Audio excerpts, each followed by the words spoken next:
本央授权客家名录学展，每日一项二新闻。世界台湾客家联合总会第14號安保期盼第10站14屆總會將告捷典禮，行政院副院長唐麗君、老客家委員會主任委員胡秀輝共下出席，共下見證海內外客家人團結一心，帶動客家本白，狀態台跳力量嘅崇高事件，還希望未來大家才能手牽手合作，帶動客家本白向前台灣連結世界。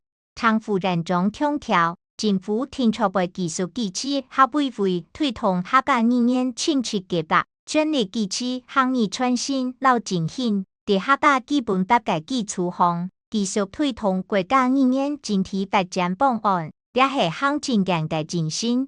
據主委表示，社台客聯一流地帶係壯大客家文化推動嘅重要角色。特別對海外鄉親來講，係當創造嘅支持力量。社台客聯唔但將持續團結海外客家人嘅台灣心，本客家鄉親做國旗翹殺嘅模範，未繼續替台灣向國際社會出聲，傳達客家文化嘅照美。以上係客家名錄學展嘅報道。接下來就教大家今本日嘅每日一項語就係世界。我想去世界國旗照了，我想去世界國旗照了。你學會嗎？下禮拜講來了。